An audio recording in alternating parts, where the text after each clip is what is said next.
ನಮಸ್ಕಾರ. ಇವತ್ತಿನ ದಿನಗಳಲ್ಲಿ ಎಲ್ಲ ವಸ್ತುಗಳ ಬೆಲೆಯು ಜಾಸ್ತಿಯಾಗಿದೆ. ಜುಲೈ 3ರಿಂದ ಮೊಬೈಲ್ ರೀಚಾರ್ಜ್ ಬೆಲೆಯು ಜಾಸ್ತಿಯಾಗಿದೆ. ಆದರೆ ಈಗ ಒಂದು ಶುಭ ಸುದ್ದಿ ಅಂತಲೇ ಹೇಳ್ಬೋದು. BSNL ರೀಚಾರ್ಜ್ ಪ್ಲ್ಯಾನ್ ಕಡಿಮೆಯಾಗಿದೆ. ಬೇರೆ ಎಲ್ಲ ಸಿಮ್ಗಳಿಗೆ ಹೋಲಿಸಿದರೆ ಈ ರೀಚಾರ್ಜ್ ಪ್ಲ್ಯಾನ್ ಕಮ್ಮಿಯಾಗಿದೆ.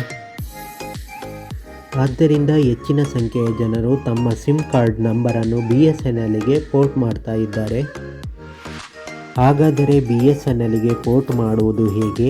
ಯಾವೆಲ್ಲ ಅಂಶಗಳನ್ನು ಗಮನದಲ್ಲಿಟ್ಟುಕೊಳ್ಳಬೇಕು ಎಂಬುದನ್ನು ನೋಡೋಣ. 2 ಸಿಮ್ ಕಾರ್ಡ್ ಇದ್ದರೆ ಅದರಲ್ಲಿ ಒಂದು ಸಿಮ್ ಕಾರ್ಡನ್ನು ಉಳಿಸಲು BSNLಗೆ ಪೋರ್ಟ್ ಮಾಡಬಹುದು. ಕೀಪ್ಯಾಡ್ ರೀತಿಯ ಫೋನ್ ಇದ್ದರೆ ಅದನ್ನು BSNLಗೆ ಪೋರ್ಟ್ ಮಾಡಬಹುದು. ಮುಖ್ಯವಾಗಿ ನಿಮ್ಮ ಏರಿಯಾದಲ್ಲಿ BSNL 4G ನೆಟ್ವರ್ಕ್ ಇದೆಯಾ ಅಂತ ಚೆಕ್ ಮಾಡಿಕೊಳ್ಳಿ.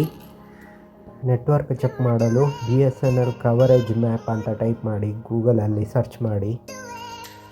BSNLಗೆ ಪೋರ್ಟ್ ಮಾಡುವುದು ಹೇಗೆ ಅಂತ ನೋಡೋಣ.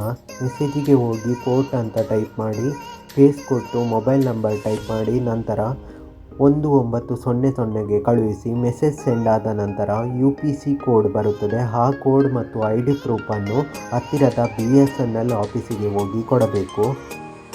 BSNLಗೆ ಪೋರ್ಟ್ ಮಾಡಲು ಯಾವುದೇ ರೀತಿಯ ಹಣವನ್ನು ತೆಗೆದುಕೊಳ್ಳುವುದಿಲ್ಲ. ಆದರೆ ಪೋರ್ಟ್ ಆದ ನಂತರ ಫಸ್ಟ್ ರೀಚಾರ್ಜ್ ಮಾಡಲು ಇಲ್ಲಿ ಹಣವನ್ನು ತೆಗೆದುಕೊಳ್ಳಲಾಗುತ್ತದೆ.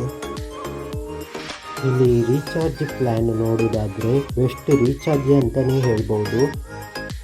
ಒಂದು 108 ರೂಪೀಸ್, ಅನ್ಲಿಮಿಟೆಡ್ ಕಾಲು, 1 GB data per day, validity ಬಂದುಬಿಟ್ಟು 28 ದಿನಗಳು.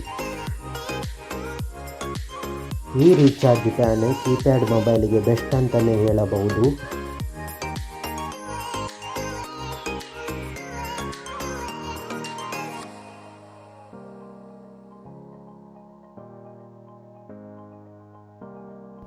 ಎರಡನೇ ಬೆಸ್ಟ್ ಪ್ಲ್ಯಾನ್ ಹೇಳಿದರೆ 249 ರೂಪಾಯಿಗೆ unlimited call, 2 GB data per day, validity ಬಂದುಬಿಟ್ಟು 45 ಡೇಸ್ ಇರುತ್ತೆ.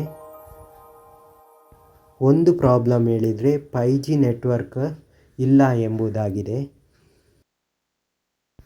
ಇಂಥ ಮಾಹಿತಿಗಳಿಗಾಗಿ ನಮ್ಮ ಚಾನಲನ್ನು ಸಬ್ಸ್ಕ್ರೈಬ್ ಮಾಡಿ. ನಮಸ್ಕಾರ.